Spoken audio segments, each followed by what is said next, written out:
Hey, it's Bill, and you're tuned into the Pennsylvania Rock Show, featuring the best unsigned rock and metal that Pennsylvania has to offer, right here on PARockshow.com, megarockradio.net, 107.1 FM, St. Louis, Missouri, altrockradio.ca in Hamilton, Ontario, Canada, rootarooradio.com on the beaches of San Diego, California, xrpradio.co.uk, across the pond in Birmingham, United Kingdom, and right here in the thriving metropolis of Leechburg, Pennsylvania, with our two red lights, BillDesign.com.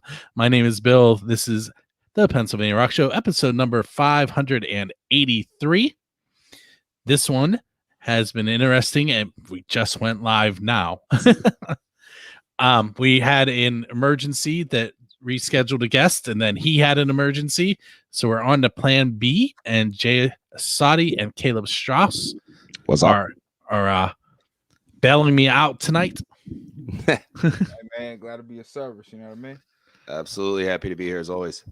So they are members of First Angel Media, like myself, and I believe neither one of them are in the Pittsburgh area.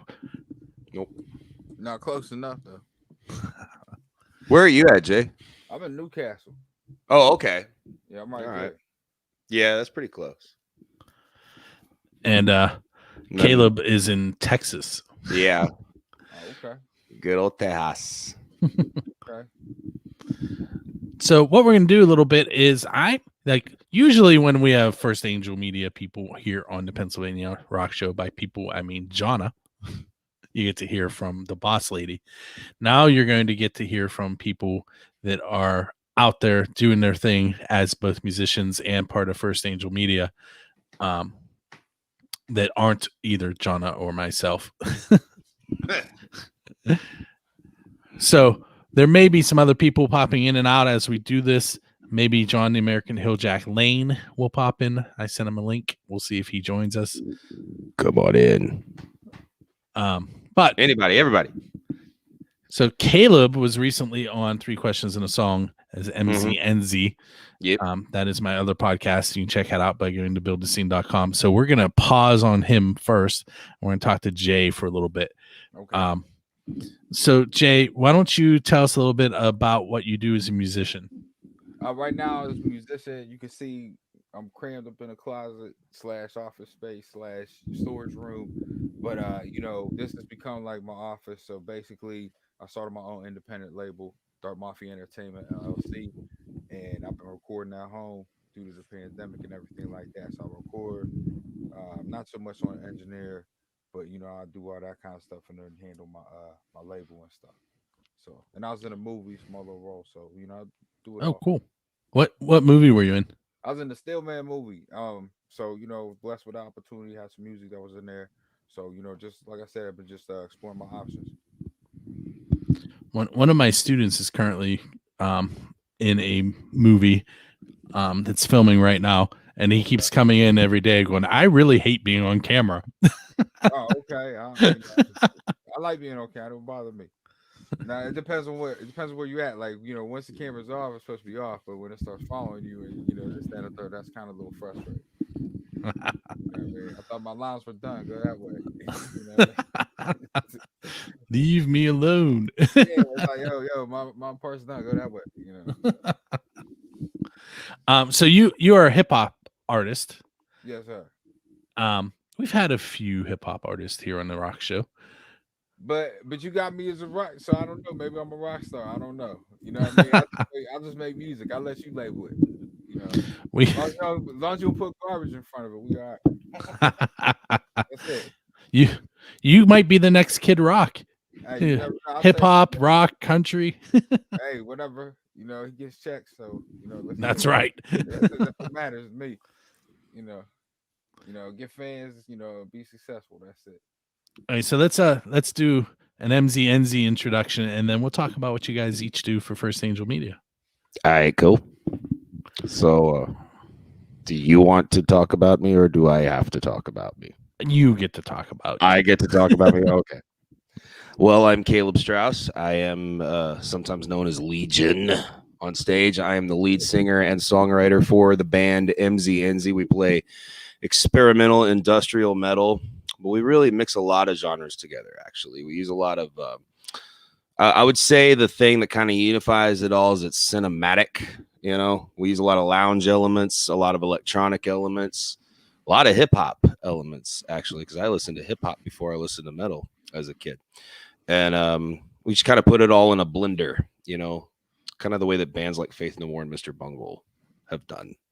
But it's primarily based in rock. I also sing for a band called Skeletal Shroud. I'm also a solo artist. I write for First Angel Media, and I'm also a freelance actor and director and writer.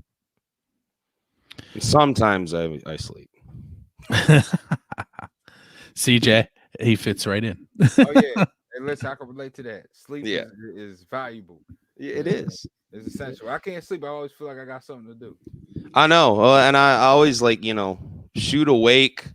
The frustrating thing is, it's like the cliches, like we shoot awake at 2 or 3 in the morning. We have an idea. We got to get it down so we don't forget it when we wake up at like 11 or whatever, But then the problem is I'll sit there, and I'll get like halfway through writing down what was in my head, and I will start falling asleep at my desk.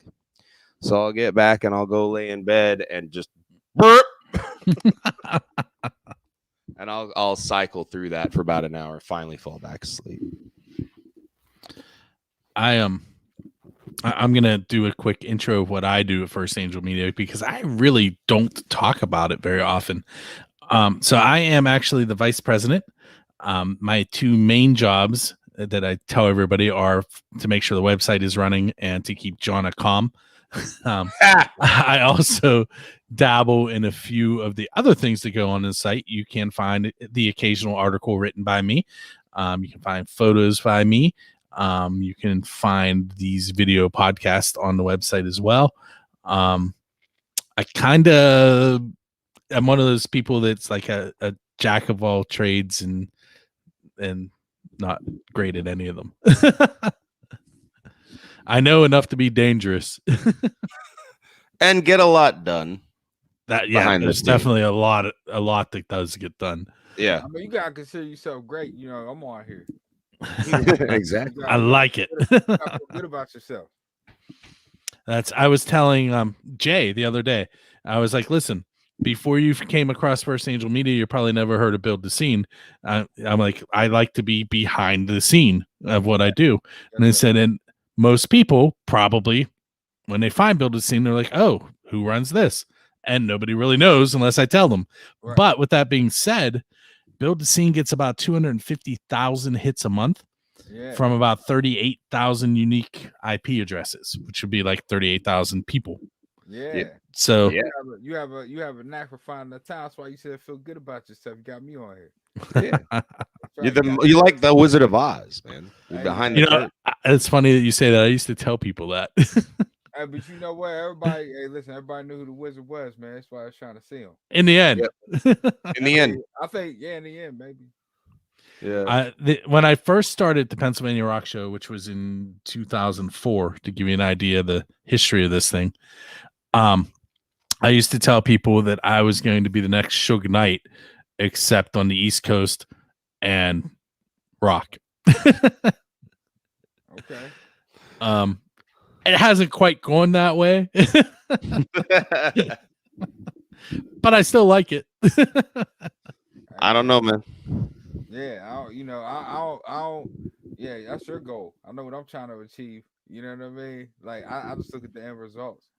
So like I don't know what if you was looking at as far as the glory period of that time, or the golden age of that time, or the outcome. But I just really, the real goal was always to get the musicians heard that wouldn't be heard, and I well surpassed what I thought I would ever do.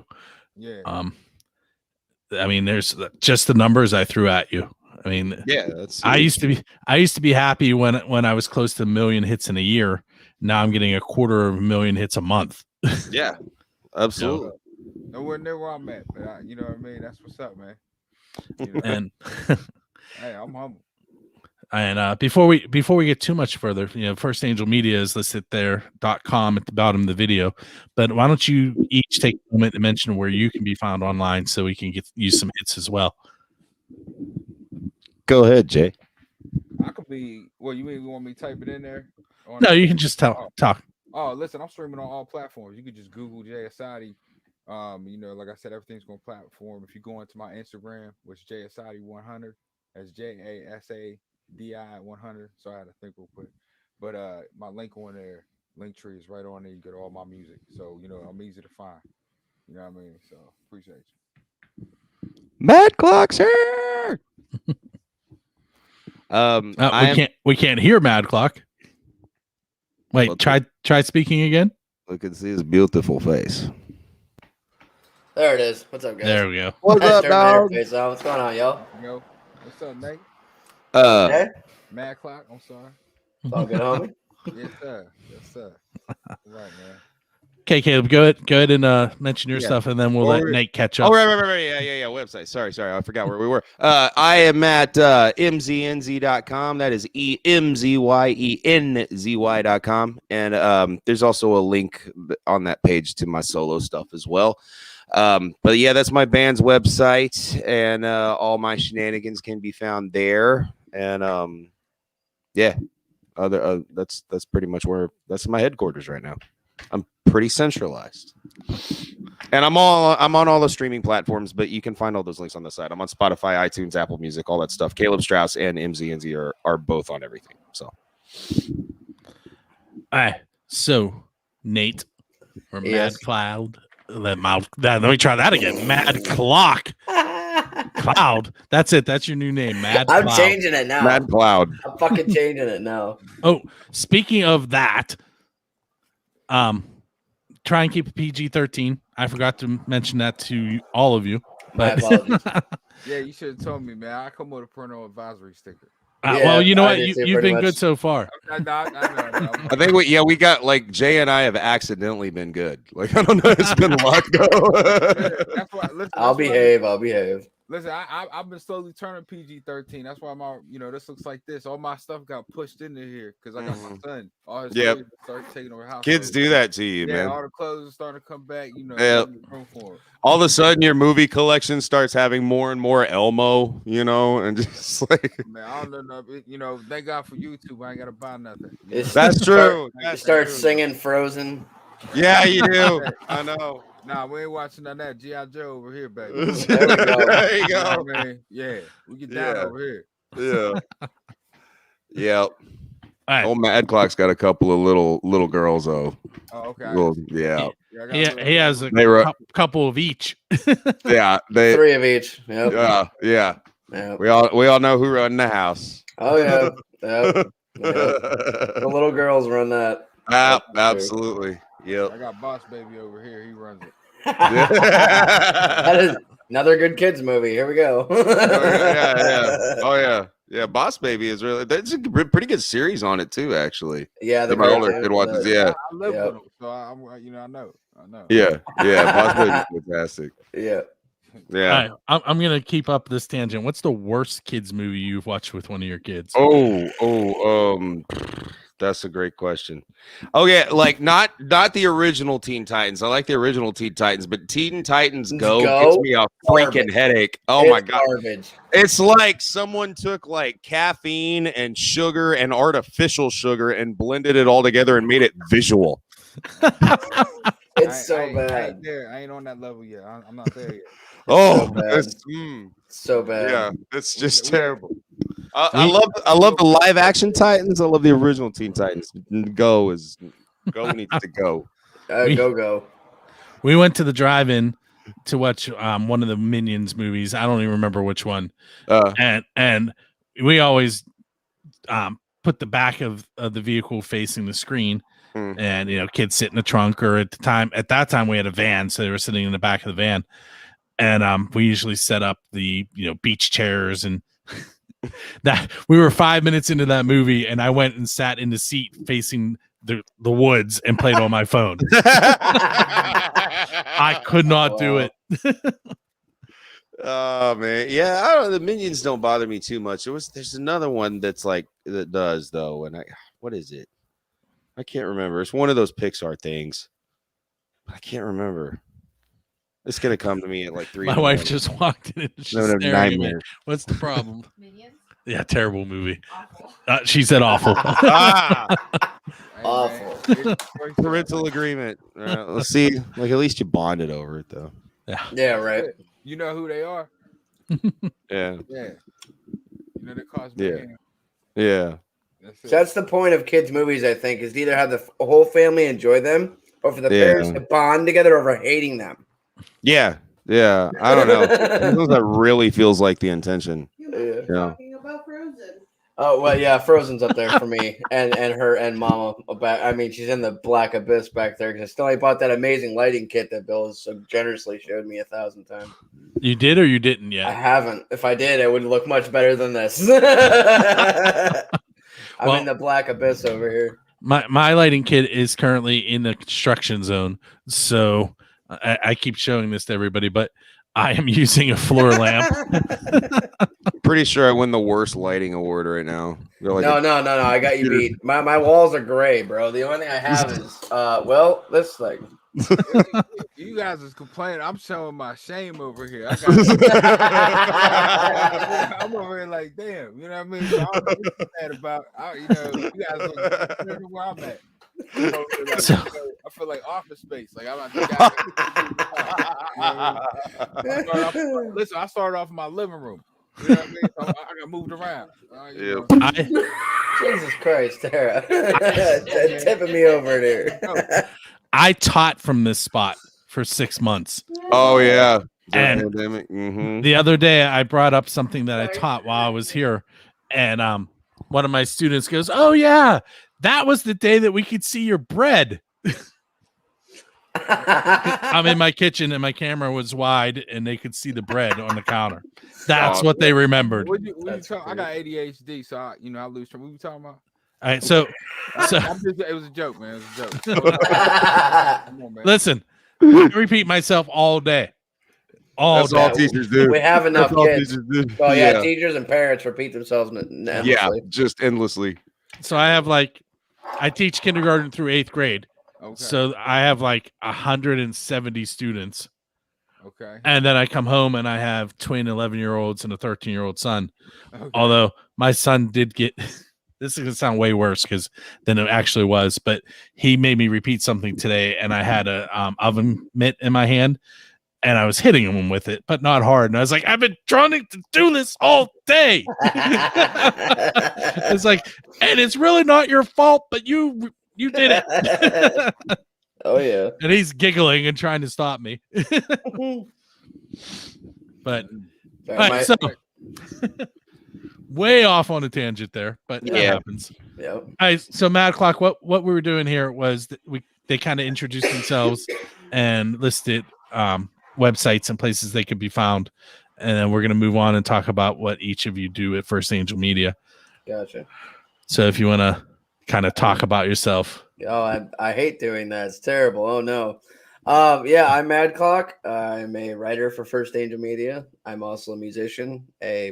Don't consider myself a rapper. I do more outside than rap. You can find me at madclockmusic.com, Facebook /madclockmusic, Instagram /madclockmusic, and just about anywhere else on any major platform you find all my music. Okay, so I'm going to ask you some questions based on First Angel Media, not you as musicians. Okay. So, and each of you can I'm not going to say, well, this one's for Jay. Yeah. If you feel like you have an answer, you can interject.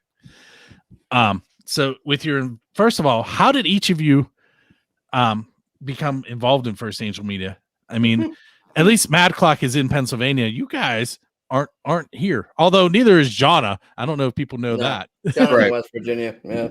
And I kind of wish he was here because I don't remember. How did I get wrapped up into this? I don't remember. I think it got in through the modeling stuff because we found your music and you'd suggested you probably wanted to model because we had that first shoot over at Bella's house. Oh man, yeah. Listen, man. Like I said, any opportunity I try to jump on it. So yeah. You know what I mean? But I'm glad we definitely did meet. I just was sitting there like, damn, how did we meet? Yeah, I think we physically met in person at the first photo shoot we had, the first fam photo shoot of just all the models. We're building a modeling agency, the modeling division. But after that, I'm not aware of how John actually found you. But she has a way of just like sucking people in, you know. Well, man, that's what's up. You know. She's got her own gravity, man. She's her own planet. She's her own She is. planet. Yeah. Okay. Let's see. How did I get it? No, I think. Well, I don't remember how, but I remember.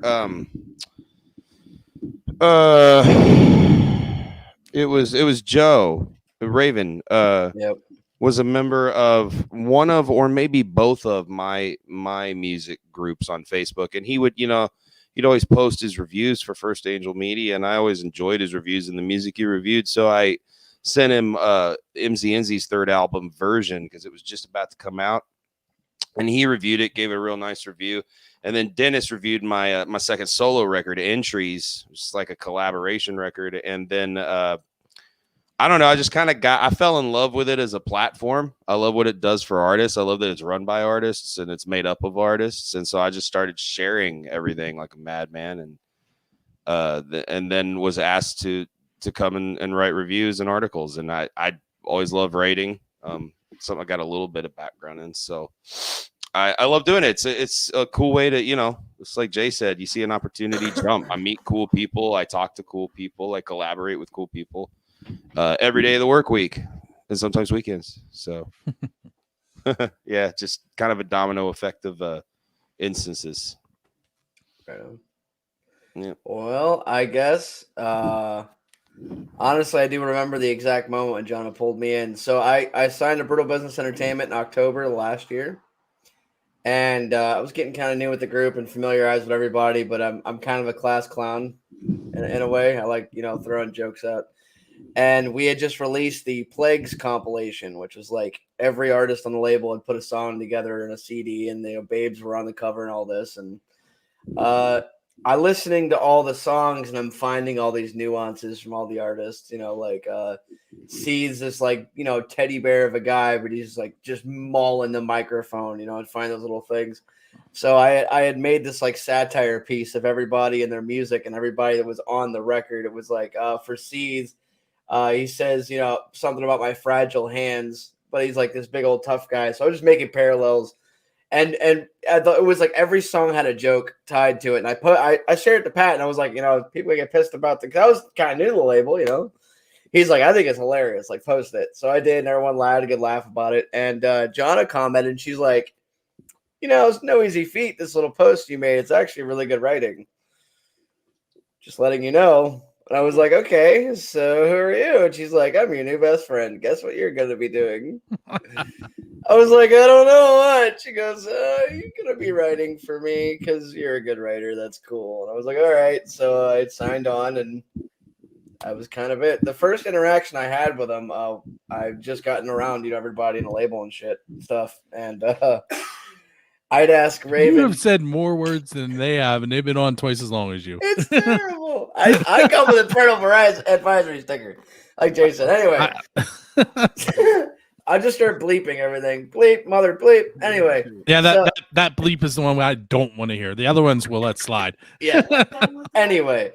So, Raven Joe had reviewed the Volume of Secrecy for me, and I had seen it similar, been doing reviews and stuff. First Angel, I had no idea who's tied to who and all this. I just saw stuff getting posted, and like, hey, you want to do a review for me? So we talked for what I was hoping to be a 10-minute interview, and ended up being like an hour-long chat. And next thing you know, I'm in the company, I'm writing, I'm doing this, talking to Jonna. Now I'm in the editor chat, and now I'm like managing stuff. And we before leaving for this tattoo convention, Joe and I and Jonna were like, we kind of need like official titles, like as a company, so we can look a little more professional as people.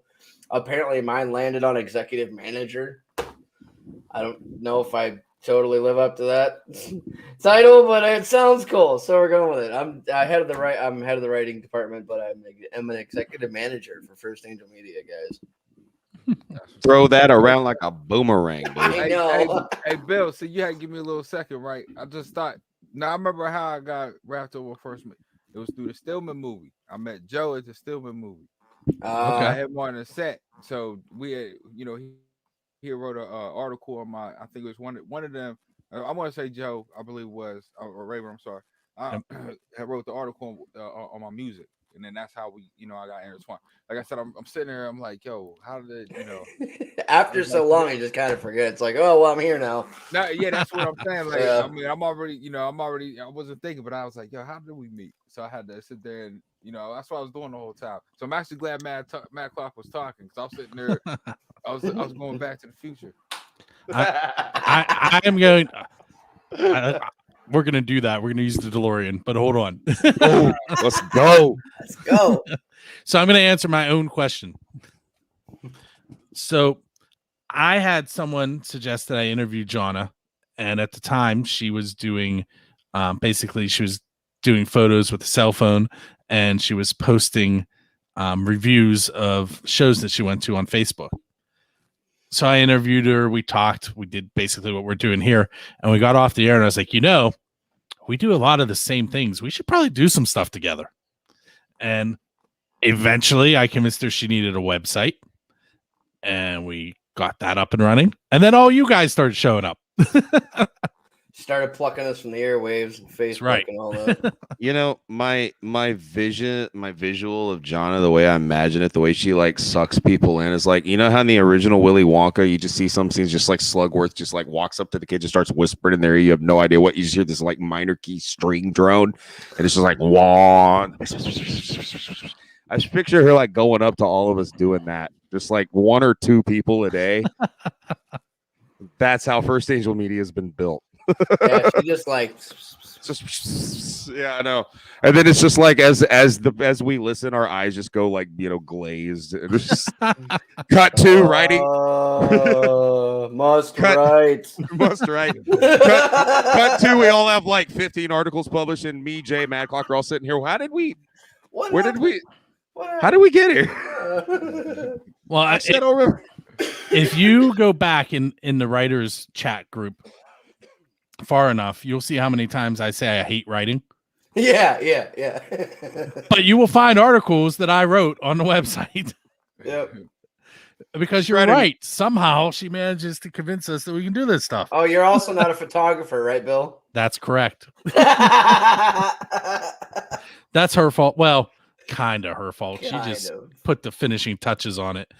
I have been taking concert photography for almost 20 years, but I never really had the right equipment. So I was taking photos with like mid-level cameras. They weren't point and shoot, but they weren't DSLRs either. And I would get some compliments, but then I would also get, hey, you probably shouldn't have posted that one. And so I was doing that for a while. And then one day, Jonna said, hey, I sent you something. It should be there on, I think it was Friday. And I went out on my front porch, and there was a Canon camera on my front porch waiting for me. It was her backup camera. And she's like, now you're going to use that.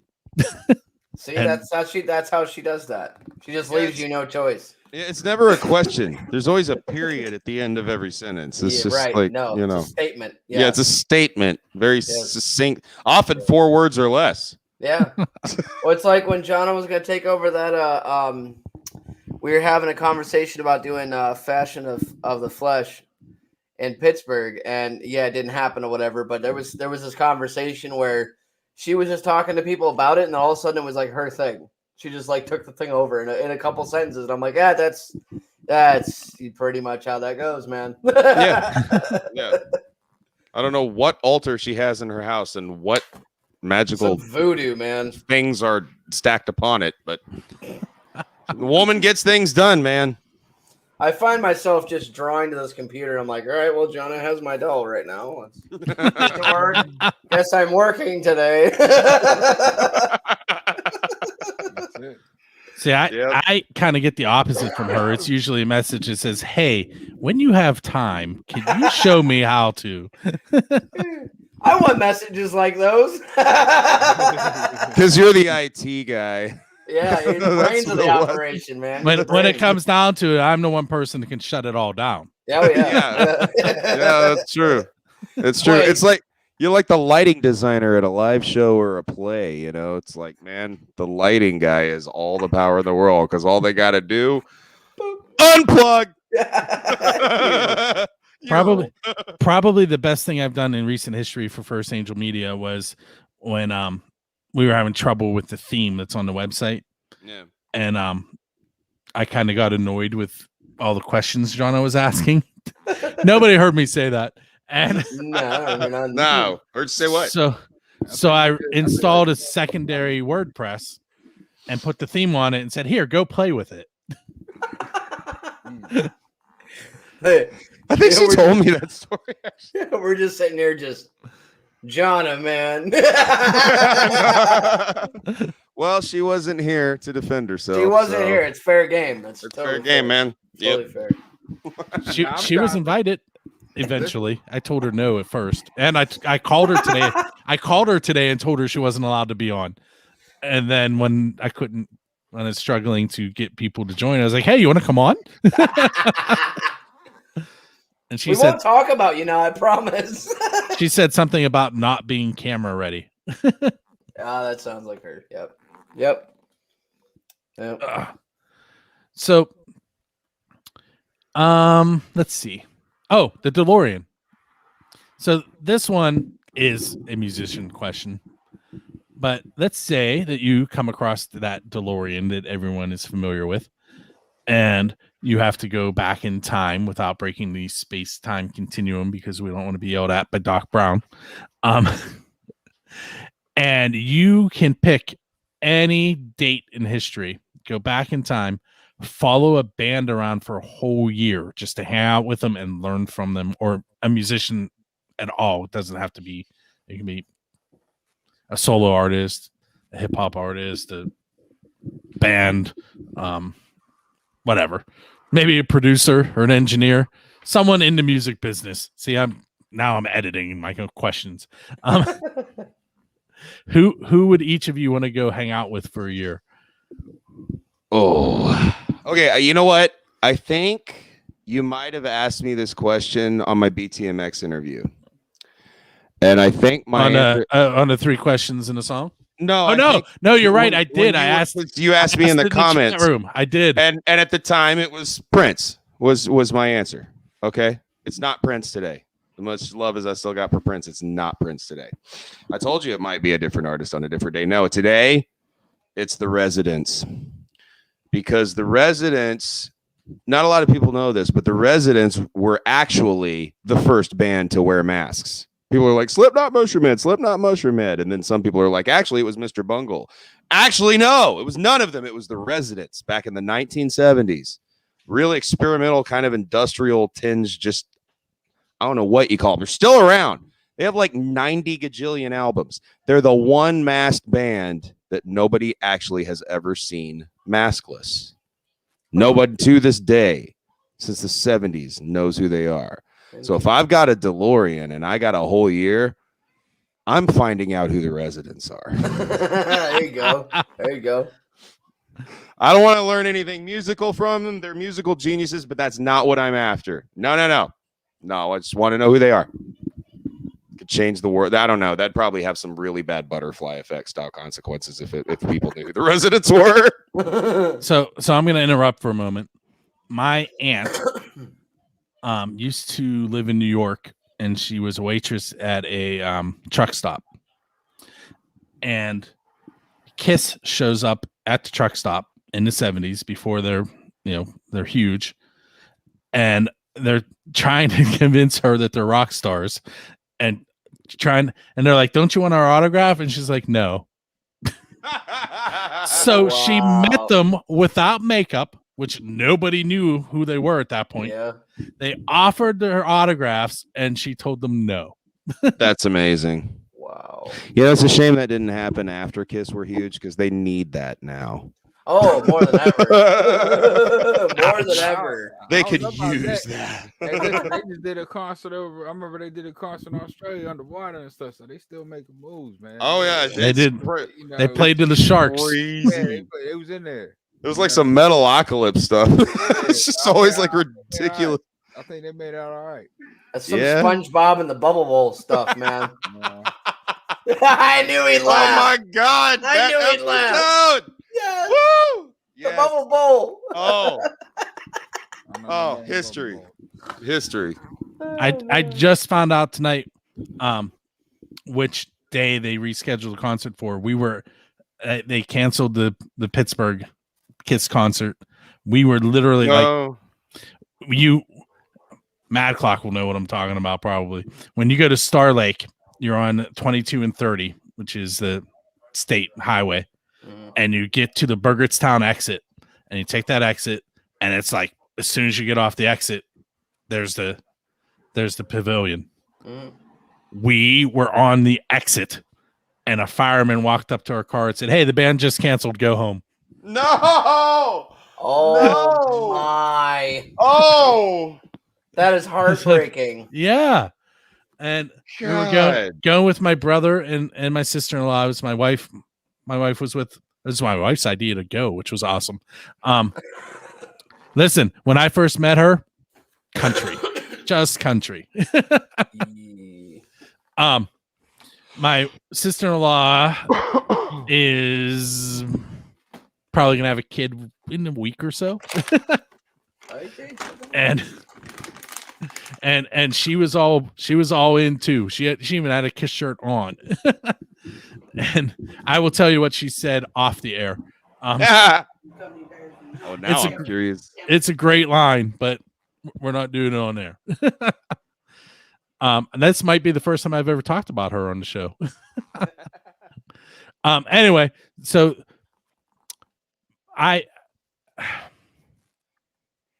really think my aunt should have gotten their autographs. But anyway, so Mad Clock or Jay, who would you want to go meet and hang out with for a year? You can go first, Jay. I thought we're going back. Yep, back in time. We're going back in time. Oh man, also Mad Clock would talk because I've been. You still taking? You still taking? Man. All right. So many artists, man. So many artists that you could learn from. I know. The whole thing for me is about learning. That's the thing I want to take too. It's like I've been thinking about who I know who the most influential artists, and that's like even a condensed version of who I would pick out of that group. But it's such a range of genres. Like there's hip hop artists that I would follow, metal. Even Bob Dylan, even like, let's just talk about that guy for a minute. Okay. So he's kind of like out the bounds of a lot of genres, but still in a lot of them. And his songwriting is impeccable, but nobody wants to admit it because of his voice. Let's all admit it. We all hate Bob Dylan's voice. It's like the worst thing you could probably hear on an airwave. It's an acquired taste to say the least, but the guy's songwriting is just insane. And it's like, was he just really messed up and made those things? Was it purposeful? Was that just what came out of him? But that could be said the same about any artist, really. But I would say another one, and anyone. Well, Corey Taylor pretty much led Slipknot. Kind of like led the charge for all that. They were a take no crap kind of band. They just did what they wanted to when they wanted to. So. And Hobson, Marcus Hobson, prevailed over a lot of stuff. So I guess Slipknot's inability to, just do what they want without any cost. Bob Dylan's songwriting ability and Hobson's perseverance over everything that he was going for, or, everything he had going against him in his career. Somewhere between those three people, I would learn everything I would want to learn about making myself a better artist, because Slipknot was just wild. They just did whatever they wanted. They would just absolutely auditorily take over anything doing it their way. And they just, and everyone was like, no one else is doing this. We have to watch this train wreck. But it became a multi-million-dollar selling idea that, has lasted 25 some years. Dylan's lasted 50 some years.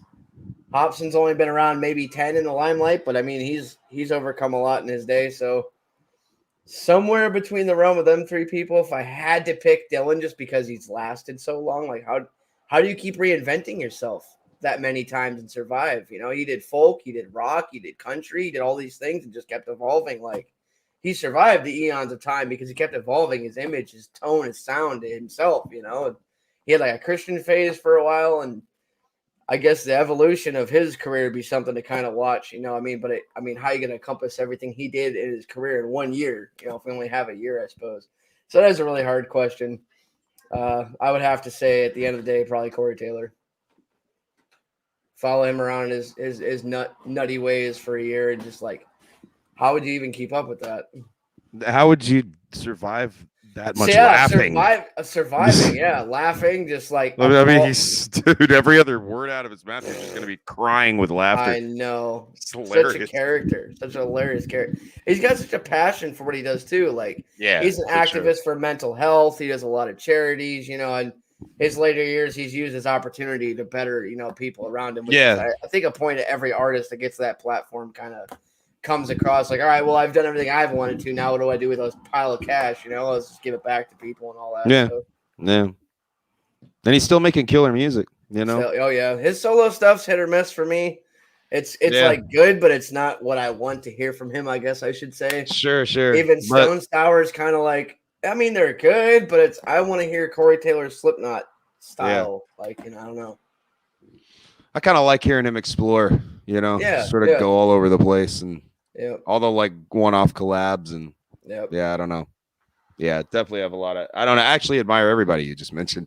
I can definitely see that. Yeah, that's tough. Even Tech Nine. Tech Nine's been around for how many? He did stuff with Tupac back in the day. He's got a record with 25 years. 25, 30 years. He's been around. Yeah. He's had 4 major record contracts and decided eventually, you know what? No, I'm just going to make the biggest underground label anyone's ever seen and be on the Forbes list 5 years in a row. He knew Tupac. He's been around that long. He's been around long enough to know Tupac. Yeah, he did with Joyner Lucas, Hobson, Slipknot. I mean, his 2 Chainz. Anyone down his list has just made such an impact in music, and Tech Nine's been a part of all that. Yeah, for sure. All these people would be on my list. See? It's an endless, really. Jay, are you good, or you want me to answer? Nah, man, I was sitting here just thinking, man. I probably roll around. I would have went back in time. I would have followed Hammer around. MC Hammer. Man, listen, man, dude had it all, lost it all. So I'm gonna watch and see. Like everybody talking about handing out money and all that stuff like that. He did that, and they had to lose it all. So all that. I'd rather learn from him and learn the mistakes that was made, so I don't make them. Right. You know what I mean? Everybody always go in there. You want to Next thing you know, you ain't left with nothing. And you back to square one where you started. Yep. You know what I mean? Yep. Jay-Z said it best, man. I always quote a lot of J's. I listen to a lot of Jay. He said, can't help the poor from one of them. So I got rich and gave back to me. That's the win-win. Right. You know what I'm saying? Yeah. Some of these songs you can listen to if you listen to real, go into real hip hop. As far as like the stuff that I listen to, the game where they teach you the game, that's what hip hop about. You listen to Juvenile, the G Code album. You know what I mean? He sits there and talks about, if I can give you everything, I'm gonna be broke. A lot of rappers, artists say that stuff. They talk about, giving everything away. So you got, that's what I would have did. I just would learn from somebody from the business, because once you off stage, what you say, 3 hours or 45 minutes, whatever, however long your set is. You get off that stage, it's back to business. So I'm gonna be around people that's gonna be teaching me the business. Yep. Smart. This is all nice and stuff. But as soon as we turn this off, we looking for how I'm gonna get this music popping, or how I'm gonna get this out here. It's back to the business, man. How am I gonna market and brand myself successfully? Exactly. Yeah, absolutely. Yep. Yeah, I'm taking classes on that stuff. That's the stuff that so few musicians want to bother to learn. I hate it. Yeah, I think we all do. I think that's why we're also resistant, but it's so crucial. Yes, it is. Yeah, but I hate it. It's the part of the business. It's like social media. It's never changing. You can have this business model and have this branding idea. Next thing you know, the things that are out there being made the social norm. It's now your idea doesn't even apply to that. It won't even survive in that market. Now I got to change it again. I'm tired of it, man. Yeah, you got to be like a week ahead, and you got to be a week ahead every day. Oh yeah, absolutely. Yeah. It's terrible. Right. And while everybody was sitting, I'm listening to how everybody talking about Jonna, but you guys might need that. Because like I said, she trying to get business handled. That's why she's saying, "Hey, I need this article done, this, that, and the third." Right. I mean, you might need that. Yep. Absolutely. And she's a master at that. I mean, that's why she gets stuff done. That's why First Angel Media is what it is. And she don't give herself enough credit either. I mean, she's not so much doubting herself anymore, but she's like, "Oh, but you guys," and it's like, we wouldn't be here without you. She pulled every one of us in here, man. Yep. Hey, And how many opportunities have the four of us had just because of this company on the screen right now? Oh yeah, absolutely. Yeah, huge. Insane. We're all getting the platform to sit here and talk about ourselves right now. You know? Yep. Otherwise, I'd be talking to the wall about myself. Listen, I'm talking from my little cubby hole right here. Yeah. Yep. It was a studio one time, and now it's like, man, it's like everything in here. Man, The multi-purpose room. Every house has one. That's what it is. I'm in the multi-purpose room. That's it. I got a buddy actually called the Anti-Hero. He's a solo artist. He records in his closet too. I mean, it's probably about maybe half of the size of that one, but it has about that much stuff. I can show you. It's definitely not a closet. It was an office. Yeah, that looks like that's an actual legit room. Like this is just like he just walks into his closet. He's got the same. I think it's almost the exact same mic setup you have. But he just walks like right into where he changes, boom, closes the door, and it's like an Iron Maiden, dude. And he just stands there and just like, but his vocal tracks sound really clean. Hey, listen, let me tell you something, right? When I first started, the first place I recorded at, outside of it was a nice studio, but it was my friend's back porch, man, in the wintertime. I'm talking about you can see your breath outside. Oh, yeah. Just make some music, man. You'd be surprised. Absolutely. I mean, I'm sitting where I record right now. It's like y'all can't see any of my gear because I'm facing it, but this is like my bedroom is my studio. Yep. You record anywhere now. Absolutely. And that's nice. That's a nice thing to have. That's a nice thing about being alive right now. It is, but it's not. And for musicians, really understanding why, that's why we're all sitting here stuck with the idea of going, why is this not working? Oh, yeah, because literally everybody can record. Everyone's an artist. Everyone can rap now. Great. I agree with you. But I think the difference is, I think what this shines through is people that actually know music. You know what I mean? I mean, know how to like structure a series of notes together into a progression that makes sense and speaks language, and it at least understands music on a fundamental enough level to like communicate it on an emotional plane. You know what I mean? Not just, it's like anybody could do it. Anybody can hop on a computer, put a few layers down, call it a beat, you know what I mean? And it'll sound in tune and in pitch and in key and right tempo and all of that. But if this is the difference, if it gets you here, you know what I mean? And not everyone will ever have that, You know who listens to all that music though? All other artists. we can't get fans to listen to that. They don't want that. They want the cookie cutter stuff, man. They want what's already on the radio. That's why cover bands are big, because they want jukebox. They don't want original music. I disagree with that, man. I just think so about marketing. You know what I mean? I'm being kind of pessimistic about it, but that's just the kind of. But pardon me, what'd you say? I'm sorry. No, go ahead, Jay. Go ahead. I'm just saying, like right now, we all sitting in our our bedrooms, wherever, but we just sitting where we trying to get out of. Right. You feel what I'm saying? So like, this ain't the end result. This is where you start. Right. You know what I'm saying? This is where you start. That's true. It's true. You know what I mean? So I don't be minding all that. Like, this is just part of the process. This is where we start. No, I don't care about that. Yeah, and also, I mean, like, I don't know if I mind it, even if that is the case. It's like, one of the things I love about First Angel Media is it's like by musicians for musicians. Yeah. And I mean, I like one of the things about musicians is nobody appreciates music more than musicians. Right. Every single musician has one thing in common. They're a music fan. You know what I mean? So the fact that someone else that may be like interested in our music, purchases our music, supports our music, is also a musician, I don't think that decreases their value as an audience member. If anything, I think it increases it. You know what I mean? Because like me personally, I don't make music for people that want cookie cutter me. I mean, it's like if you want to go shop at the mall, go shop at the mall, but you're not going to find my product there. You know what I mean? Right. And I think it's like I would rather have 1,000 people that just bleed what I do. You know what I mean? Than a bunch of people.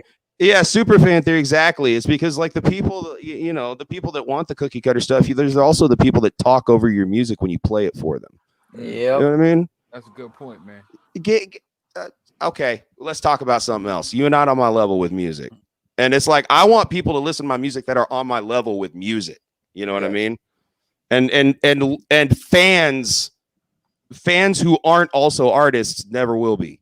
Yeah, they'll never really get it. No, they never will be. you know. Listen, I'm the type of person like if somebody says as an artist, you say a line or you sing something that was like really impactful as far as lyrical, I'm rewinding the track back and telling somebody, yo, you hear what he said? We're Same. breaking it down. Same. That's like I said, that's a real music connoisseur. That's what I call myself, music Yep. connoisseur. I Yep. got an ear for that stuff. But if an artist sings a certain lyric or a rapper says something or whatever, I'm rewinding it. Like, yo, did you hear what they just said? Ooh, did you hear that? It blows your mind. You know what Yes. I'm saying? That's kind of Yes. reaction I like to get. Yep. And not everybody can do that. Even if you got equipment at your house, not everybody has that gift. You know. Yeah. So Hey, we're fellas, I'm still introducing getting worked another up. voice here. This is this is John American Hill Jack Lane, and when he's ready, we'll Go move ahead. in on that. Can you hear me? Yep. I have to get up at like 5 a.m., gentlemen, so I'm gonna have to bow out of this. I hear So someone we'll talking. just I just heard someone talking about women issues. that is not what he said. Oh, I hear woman problems in the house. I thought that maybe that's why you said I need to get on here right away. No. So let me do a quick introduction. This is John American Hill Jack Lane. He is the lead singer and frontman of the band The Hellfire Club. He's lying. He also owns the venue Island Community Park, also known as the Hill Jack Ranch, which is the home of Rock for Life concert series. And he is coming in here blind. I just said, join us. I was like, join us now. Let's go. All right. What's up, John? Hey, how you doing? He's also Good. the outro voice on both my podcasts. You'll hear him at the end. I'm trying to keep a low profile. Okay. Well, unfortunately, on every episode, it says your name on the liners. John, the American Hill Jack Lane. All right. So, John, we're talking about First Angel Media. Jay and Caleb. So Okay. Jay are both part of First Angel Media. And John is kind of on the fringe. He was there in the beginning. We pull him in every once in a while. He comes in and co-hosts this show. Yeah, whenever my bipolar is all right, I come in and try to do things. Hey, I'd lie to you guys, but I got 2 ex-wives and an ex-girlfriend to lie to. I don't have to lie to you. They don't know me. No. Tell them, Bill. I'm being dead honest. Takes a lot to hold it together. Yep. So It does. just to fill John in a little bit more, Caleb is MZNZ, kind of industrial metal. How you doing? Jay is a hip hop artist. Yes, sir. Nice. Nice to meet you. And John and I have known each other. Wow. Well, we've known each other for a long time, but we've really became close friends in these last 6-7 years. Yeah. Bill used to And, stand on stage and take pictures of me with chewing my teeth. Yes. That's the truth. We were talking about that back in the day when my equipment was terrible when I was taking photos. Ugh, I look horrible. I look like I just come off the boat. Jesus. Whew. He catches me coming in the house and says, get on the computer. So I have to rearrange my room to even get in here to get on the computer. It's been an evening, man. Let me tell you, we've all just been kind of like trying to find people, and then it's like it looked like it was going to be nobody, and then everybody's just been in and out. Just Oh, okay. That's- it's been fantastic. So what's the discussion? What am I getting caught up on? Well, I don't. Where are we? We're just kind of talking about First Angel Media, and then each John has person really talked come about before- themselves. When John first started talking to you and talking to me, heck, that was 2016 or 17? Yeah, somewhere in there. It's been about 5 years. I'd come out of Ohio Media School a couple years before that. I tried to help as much as I could. And I feel that, she's got some great people around her and tried to, really keep things going. But John goes through a lot of the same things I do and gets emotionally attached to things and gets broke down. And I feel bad for her and I try to help her. But obviously, it's kind of hard to guide someone when you do it yourself. But I'm really proud of what First Angel has become and the people that she's got involved. Not just because it's Bill, too. But, there's a lot of other people. I don't know them as well as I do Bill. But I feel that, she has a great basis of doing some of the things that me and Bill always talked about doing. And it unfortunately, you're up against a lot of things that people don't recognize, I guess, and backdoor political stuff, people that, you know, don't necessarily support your things, but want you to support theirs. It's a very hard thing. What I learned from going from the music industry, doing all that I did, and going into podcasting. Hey, John, maybe you should mention what the all I did was, so everybody knows. Well, when I do that, everybody says I'm, you know, just bragging about myself. Nope, Okay, I told you to do it. I've been 28 years front man. 5 years before that, a drummer. I've been playing in clubs since I was clubs and bars around Pittsburgh, from the time I was in 9th grade till I was 17 or 18. Got carpal tunnel, became a singer, and 6 months after that was living in California, signed to a minor label, and touring everywhere. I've jumped back and forth. I come home to, well, I can't believe I just said that. I come home to Katanning every oh my God. Did you hear that, Bill? I did. I come home to Katanning every once in a while. Between that, we'll go he with lives, other bands. He lives in Ohio, for those of you. Yeah, right now I'm living in Ohio. But in 2002, I hooked up with a band out of Akron, Canton, Ohio, that did tours for the USO. I went to South Korea for 4 months. I've been to Kosovo, Iraq, Bahrain. There's other ones. You have to go and look at all my stuff. I can't think of it. And then in 2008, I was working out of Vegas with Alice Wild, the band that I joined, that I came out here for. And we were working with Kelly Rhodes, Randy Rhodes' brother, Kelly Garney, the original bass player, Quiet Riot. I've also done an album with Rudy Sarzo. Oh shit, I could sit here and go on and on. I can't think of all I've done, Bill. I smoke a lot of pot, you know that. But yeah, it's very hard. It's a lot of people say that, you know, we're a community and that we need to stick together, but there's few and far in between of who actually sticks together and helps one another. Even though I don't do as much as I should be doing with podcasting and everything, as Bill likes to point out, I try to help everybody, even beyond the people I know, and give them advice and help them. Savage Multimedia Group out here, I've really took Mike Wendell under my wing and tried to guide him to do some of the things. I get feeling defeated and frustrated. So, you know, and then when people give me so many compliments, that just makes me just as bad. As it's like, well, I'm doing terrible. Then, you know, yeah. So it's the artist in me.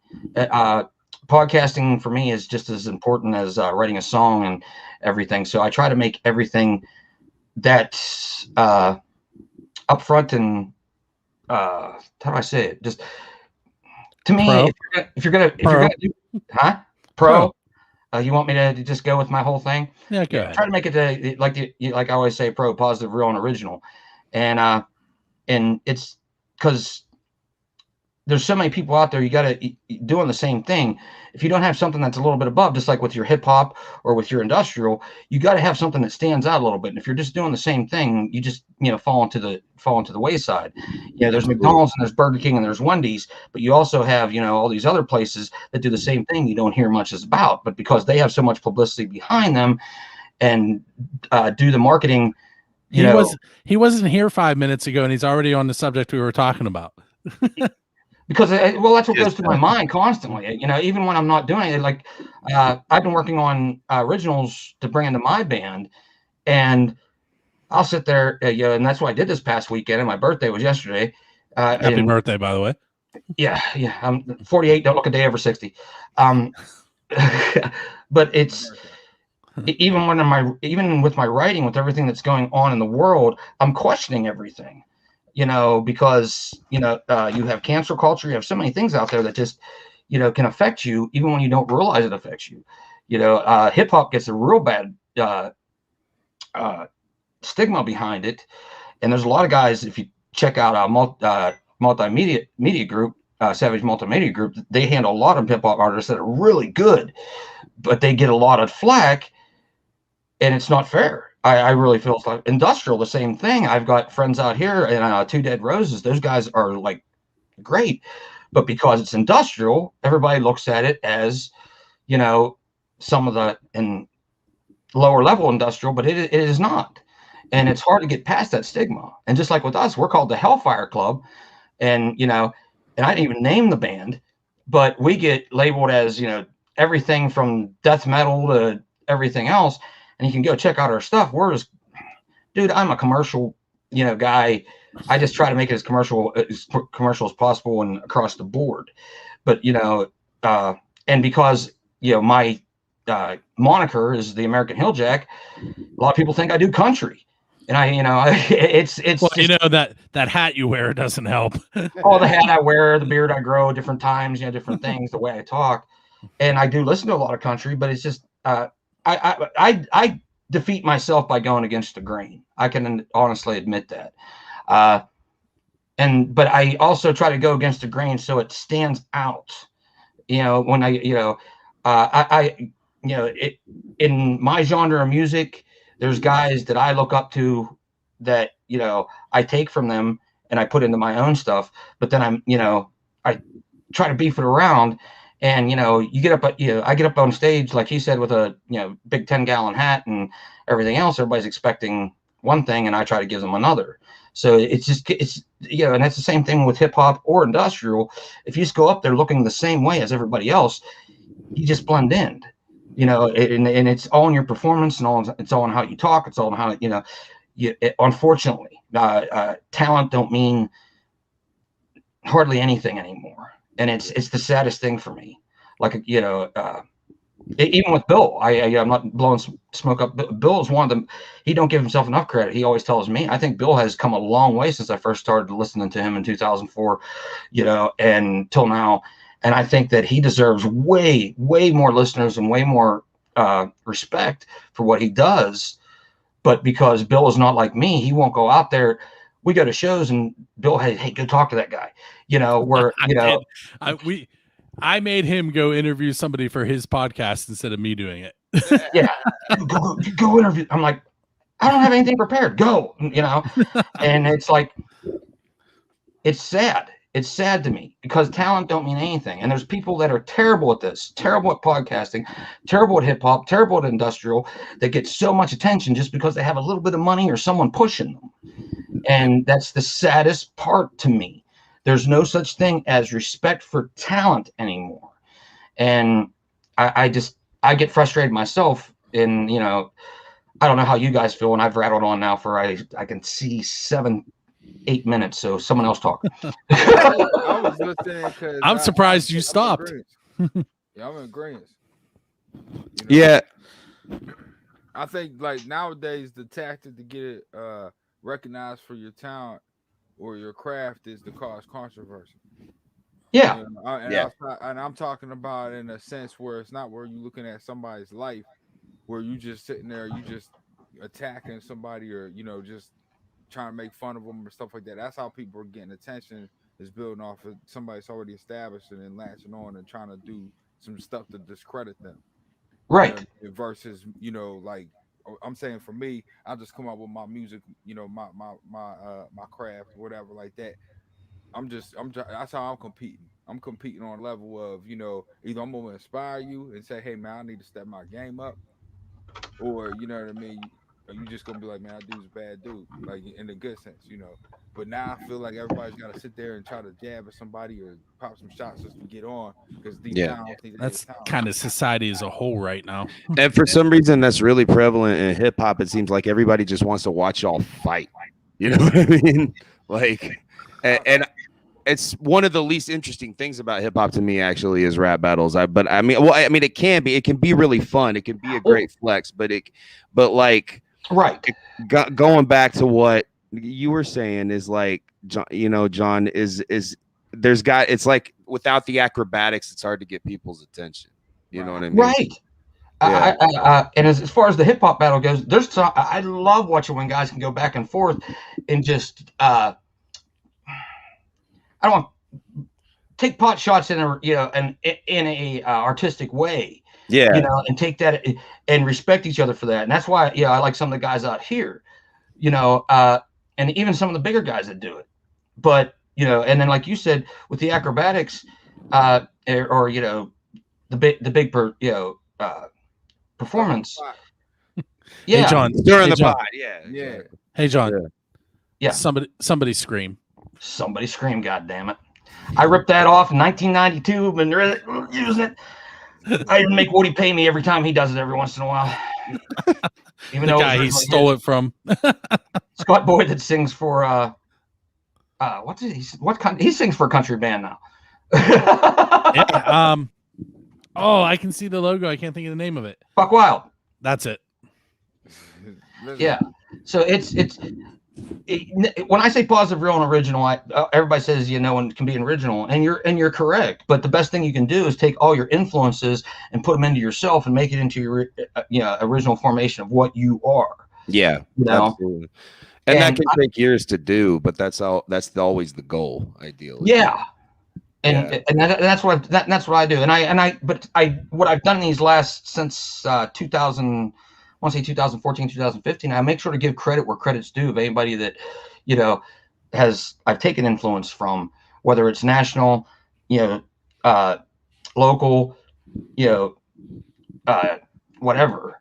Because I can be honest with myself. Without those people, as he just said, I just seen Woody doing that, saying somebody scream, or scream mother trucker, or whatever, and I was like, man. So I took that and I've been using it forever. And now where's Mad Clock at? Did you see how he edited himself? What's that? What's that? Nothing. You weren't here. Yeah. I told him PG-13 and he just kept swearing. Mother trucker. I ripped that off of Sebastian Bach, years ago. Everything. But when you want to be honest, when you look at even some of the people that I idolized that took more stuff from, like Corey Taylor and all those guys, they took it from somebody else. It carries on. Yeah. It carries on. Even with my podcasting, I took from Bill, I took from, I take from Ryan, I take from everybody, I'm just, my mind works, in 3 different directions at 4 different times. So I'm able to put things together quickly more than other people, when it's functioning. So it looks like it's mine. That's why I try to, hey, I got this from this person. I got that from that person, and that's just something that I decided that I want to live with, to know that, not to make like I'm above everybody, because everybody steals from everybody. Yeah. Oh yeah. I don't care what you're doing. I don't like to say steal. I like to say inspire, implement. I might implement your tactic. What makes it unique is your unique filter, like right. That's what I mean. One of the things, one of the frustrating and fascinating things about being a quote unquote industrial artist, all right, is that it's the one genre that nobody seems to want to claim. That's true too. Well, because none of us actually really identify as it, and yet it's the easiest way to describe it, because what a lot of people don't realize is real industrial began and ended in the 1970s with Throbbing Gristle and Psychic TV and Industrial Records. That's my boy. That is the beginning and end of industrial music. Anything that came out after that is called industrial is called that inappropriately, and yet totally widespread. Right? The wax track stuff of the 1980s and 1990s. Now, admittedly, the wax track stuff is the stuff that influenced me, not industrial music, right? Ministry, Skinny Puppy, and then eventually 9 Inch Nails and the likes of that, right? None of those artists considered themselves industrial. 9 Inch Nails did not identify as industrial. Neither did Ministry, neither did Skinny Puppy. None of them did, but they all got called that. Hey, here we are. Yeah. Speaking of Ministry, John Bechtel, who's their current keyboardist, has been on this show. Really? Yep. Sweet. Well, that's a total fangirl moment for me then. Awesome. Yeah, but it's funny because it's like we all kind of like just went. I think there was some point in the early 2000s where we all just kind of went, okay, fine, we're industrial, just because shut up.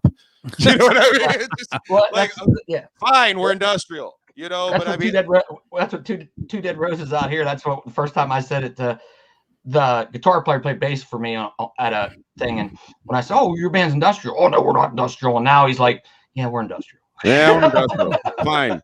Will it get us a gig? Will you give me a paycheck? Then we're fine. We're industrial polka. Call us whatever you want. Just book Exactly. it. God, I'm tired of it. Hey, gentlemen. So I'm looking at the timer at the top, and it's an hour-long show. We're already at an hour and 10 minutes, but I'm going to ask two more questions. Okay. And then I'm going to try and edit it down to an hour and maybe fit a song or two in. And Bill would tell you if he was interviewing me by myself, we'd be like at 3 hours. And we'd like edit it down to 2. John and I did a podcast together with Doug Carnahan and Brian Schaefer, and then we would bring guests on. It was called Throwdown. Now, we haven't done one of those in a long time because of that. There's a reason. So it was all of those guys are lead singers, and then there was me. The last episode, there was more ego coming out of the computer screen than you could handle. That last episode was supposed to, like, I think we were doing what, like 45-minute shows. Yeah, but we'd record like 2 hours, 3 hours. Then we recorded 4 hours, and I was like, "Sorry, guys." That was me, you, Brian, and Doug. That's the one you're talking about. Yeah. I'm like, "Sorry, guys, this show's over. We're not putting this one out. This is the end of the podcast." I refuse to edit it. It was a good time, though. It was. All right, so questions.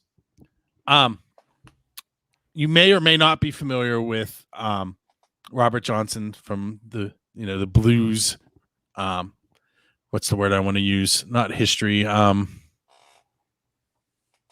doesn't matter. Robert. Yeah. We're not sure that it actually happened, but and some people interpret the crossroads, baby. Yeah, it's interpreted differently by different people, but the way the story goes is that Robert Johnson was a terrible guitarist, and he kept showing up at people's gigs, and when the bands would take a break, he'd go up on stage and try and play, and they would chase him out because he was chasing patrons away.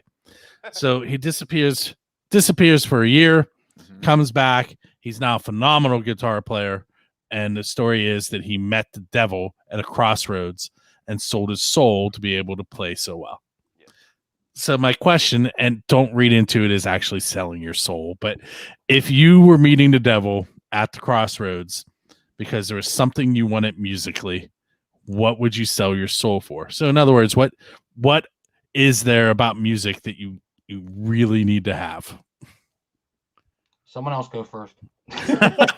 Listen, I'm gonna tell you right now, I don't have to sell my soul. You know what I mean? I think I'm good enough that the devil will be a fan. That I wouldn't have to sell my soul. I like that. I like it. You know what I mean? My stuff came natural. I asked for it. You know, I asked the universe for it and got blessed, whether people believe in a higher power or not. You know what I mean? That's another story. But I know that, you know what I mean? I feel like I'm good enough that I can make the devil a fan. I like it. He would just give me things. I like that. I don't gotta sell my soul. So now your super fan that we were talking about earlier is the devil. Right. I mean, you asking me what could he do for me? I don't. There's really nothing I need, like, other than you just appreciate my music, you know, and support it. I don't ask for much other than that. You just to appreciate my music and support it. That's it.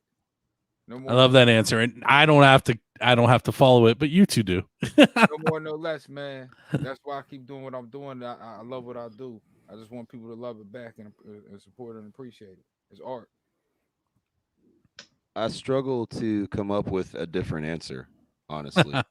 Because that was a great answer. It is a great answer, and I mean, before he said that, I was sitting there thinking, like, God, I have no idea. I mean, I think if I had the answer, the ultimate thing that you would sell your soul for musically, it would completely obliterate the need to continue on the journey of being a musician, you know, because I think I think the journey of being a musician is based on, you're always on the path. The path never ends, but every step you take, you get more knowledge. And that's the beautiful thing about it, is you're never going to run out. You're never going to end. You know what I mean? So I think that kind of sounded like boy band lyrics there. Yeah, that's deep. well, but like, yeah, I mean, I would almost, and that's, of course, that would be apropos of the devil. Seems like the ultimate prize, and it's actually the greatest curse for a musician. Now you got no reason to keep going. That's the worst thing you could do to us. Yeah, You know, that's it. I think I wouldn't be selfish with it. If that was the option, I would trade my soul to give music back to what it originally was. To, for the expression, for the, as you said, for people to actually treat it like, an expression and not so much a business. And when, there is a business to it, and there needs to be a business to it, but it's become so evil beyond what. John is saying this because they tried to make him wear skinny jeans. Oh, dude, you don't even want to get me started on that story. God. That story just pisses me off. dude, that's the height Dude, of abuse. I had a girl that was like directly out of college. I'm 35 years old, trying to tell me that they had it worked out what we're gonna wear, and I listened to her for a long time, and I had two guys that were older. John is definitely gonna drop the F-bomb here. So he's really chewing it back, man. Kelly Rhodes is a heavy set guy. Terry Spann that used to play for us, he was older and looked like, he had the face like the Crypt Keeper from, back in the day. And this girl's going on and on. And I let her go on and on. I said, so let me get your premise. And she goes, why would you want dresses like this? And she goes, well, for the 18 to 26-year-old female market. I said, what 18 or 26-year-old girls going to want? Fuck me, let alone the I told you it was coming. Motherfucker. Yeah. And that's sitting with major people. See, now I just couldn't take it anymore. After sitting in meetings for 3 hours with someone telling me, that they know me, they know how they know what I should do. And I don't mind taking direction. There's that story always sounds bad. I don't mind taking direction, but when you're looking at something from a point that is not realistically able to be achieved, you can't take a Ford Granada and make it run like a Porsche. It just don't work. Well, but you can make it the best Ford Granada it is. You know what I'm saying? And that's what good direction should be. Good direction should be directing you to be the best you can be. Like you're working with what you have, what's in front of you. That's what direction is. With hip hop, I watch so many guys that from around here that before they got some more little deal that were. I liked what they had before that once they got that, they became they went into such a thug direction because they think that's what's gonna, make them, like you said, controversial and everything. Yeah, and controversy can create cash, but if it's done in such a way that you can tell the person is not genuine, it just buries them. And the same thing with industrial, same thing with my type, same thing with country. When you take something and you make them something that it's not. People see through that. So it ends up being, a flash in the pan. It's good for a little bit and then it's gone. Authenticity is ultimately what people respond to, no matter what genre you're in. Yeah. And I'm just me. I tried to play the game for so long, and now I just be me. And sometimes that's good and sometimes that's bad. By far no means. Speaking of bad, John, pick this computer up. He also had my computer over there for 2 years. It's been longer than that. I think I've broken 7 toes on it. Yeah, when I first moved in here. 3. See? You're right. I moved in here in February of 2019. Yeah, it's been there since March of 2019. You're correct. He showed up one day with his desktop, and he's like, "Hey, can you fix this?" And I fixed it, and it was done like that week. And it's been sitting in my hallway ever since. But in my defense, Bill, you've seen me several times. You could have brought it out to the field. You could have brought it out to the field at Rock for Life. I could have. But, I was carrying camera equipment.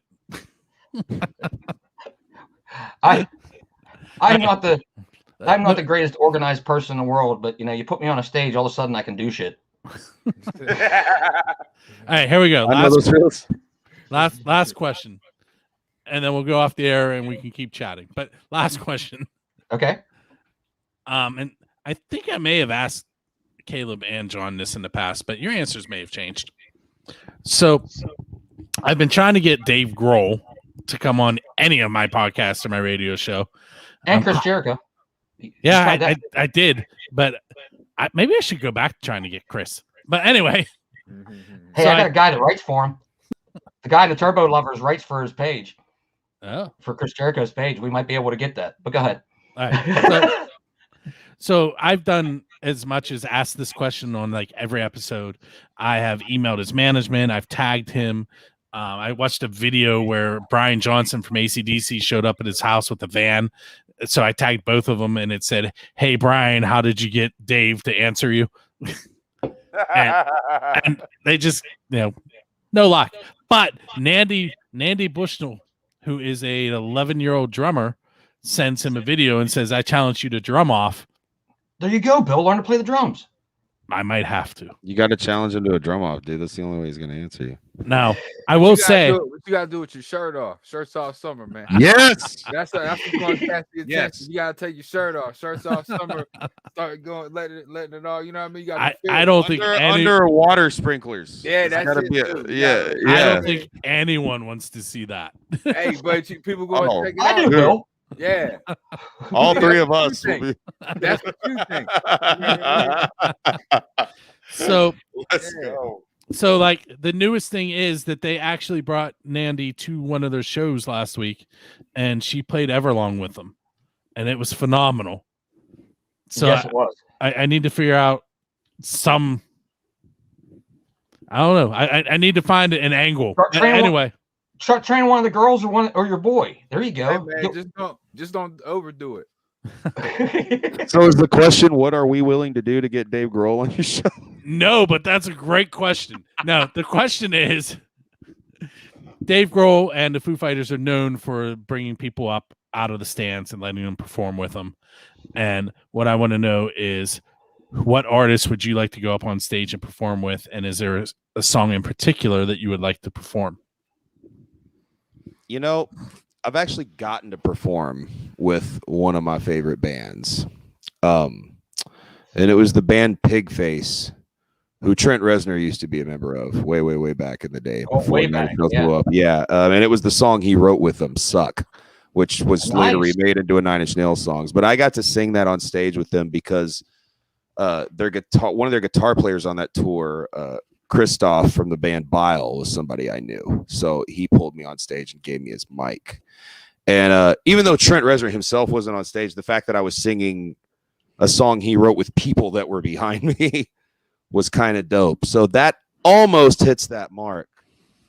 But beyond that, that's going to be almost like that. That's the DeLorean question. That's going to change day to day, hour to hour. That's tough, man. Mm-hmm.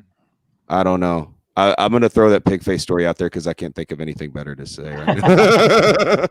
That was a pretty cool moment. I don't know. It would be hard to beat that. So I like that answer. Go ahead, my man. You're next. Be honest with you, like unless we have a song together, like if I'm at your show, I'm there for you. You know what I mean? Like I'm there. You know, I'm the reason I'm there is because I support the music. You know what I mean? I really, you know what I mean? Unless we got a song together, because I'm an artist too. Like I'm not, you know, I don't know. You know, I've never been in that situation. And then it's like I'm there to enjoy the show. You know what I mean? Maybe that's my in. We can tell Dave that he can write a song with Jay. I would, you know, I would honestly really like to hear that. Yeah, it'd be different. You know what I'm saying? So I'm fans of them both, though. Let's go. Let's get it. I mean, it could be like one of those matchups that really works. The Foo Fighters have definitely been, you know, taking a lot of chances. Their last the Bee Gees album stuff was awesome. Yeah, they're a great band. Yeah, definitely. Although I don't sound conceited, I really listen to myself a lot. You know what I mean? I actually listen to myself a lot too. I don't have a problem admitting that either. Part of that is so I can get better the next time I record. But well, I mean, a lot of it for years and years, it was just like it was endurance. You know what I mean? It was just like get through the sound of your voice, Caleb. You know, Been doing Well, it 28 years and still can't stand the sound of my Still voice. can't I stand still find everything I want to do different. Well, also I'm in an industrial band, so I use a lot of effects. So that's probably how I cheated a little bit. I would have to say, first and foremost, I would love to do something with Willie Nelson. You know, And then go up on stage and perform with them. Yeah, I'd definitely smoke with you. Yeah.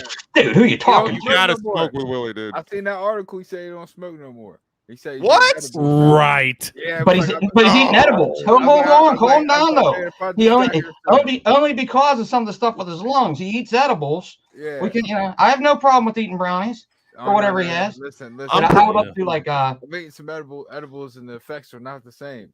You No, know? they really are, dude. No, I don't know. I can't live in a world with a sober Willie Nelson. That's gonna stop spinning. Nah, he say he wasn't sober. He just say he was eating edibles. I would love to do like okay.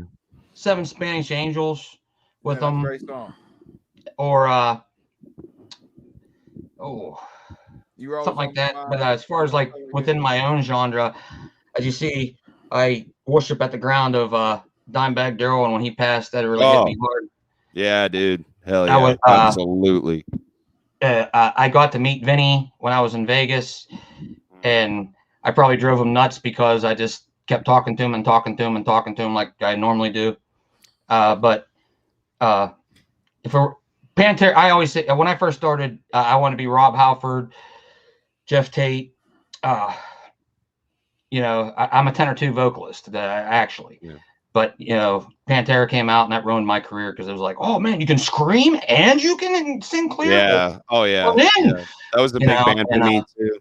Definitely. I've met Phil. I've met Phil. I don't think me and him would do well together on stage because my ego is almost as big as his. So there'd be some issue. And I've seen Phil punch somebody in the face 5 feet from me, and I'm good. Don't get me wrong. I'll run my mouth all day long, but man, you punch me in the face, I'm pretty, I'm good. But I hear he's mellowed out in his old age, but I don't know. The last one I got to see him. We're at an hour and 27 minutes. You guys are going to kill my show because we're going to hit the 4-hour mark. And I'm like, nope, I'm done. It's your fault. Okay. You keep asking questions. Well, real quick, I know. He has calmed down a lot, and he has come to a lot of things when I talked to him last, when I got to see him. But, he's still the same guy. He's still the bulldog. When he hits the stage, it's on. That's his stage. Yeah. And that's my attitude. Yeah, when I hit absolutely. that stage, if I invite you on that stage and you come up with me, that's one thing. I'll tell you, someone jumps up that's not necessarily invited. I have no problem with, verbally making them feel bad. I think we all have that, and I think you have to have that in you to do this. Did you just say that you have a problem with people jumping on stage that aren't invited? I know that's an oxymoron, ain't it? John is the king of joining bands when they don't know he's coming. But no one tells me that. Very rarely does anybody tell me no. Jen Craven's the only one that said, John, I don't mind you getting up, but you got to work on that song a little more. When I got up and sang Blood on the Floor with them because I was out of key. But listen, we're going to end on that note. See what I did there? Yeah, sure. When I talk about me being out of key, never about when I'm doing something good. All right, so I have to. Well, if I'm going to fit music in, I got to cut this by like 45 minutes. So wish me luck on that. Just cut all of Mad Clock's F-bombs out. That'll take like 20 minutes off. Who was dropping the F-bombs? And John dropped a few. John did about 5 minutes. Yeah, but I did good. But I did warn everybody ahead of time. I'm like, he's about to drop the F-bomb. Yeah, I did too compared to what I've done other times. I think I did pretty good. I think I deserve a little bit of credit. All right, so gentlemen, hang out for a moment. I'm going to go ahead and end things, and then I'll tell you that story that I told you to tell you off the air. All right. So my name is Bill. This has been episode 583 of the Pennsylvania Rock Show. We featured members of First Angel Media, and then John the American Hill Jack Lane joined us and talked about the early stages of FAM. And if you're interested in checking out First Angel Media, it's firstangelmedia.com. And all over the social media is First Angel Media. My name is Bill. I think I said that already. Episode 583. We will catch you next week. John, you want to do the outro live this time? Oh man, you put me on the spot. I know. I love it. You've been listening to the PA Rock Show from Bill Damiano on First Angel Media. Podcast your scene as well as build your scene. You keep coming back because it only gets better, and you keep staying pro, positive, real, and original. Woohoo!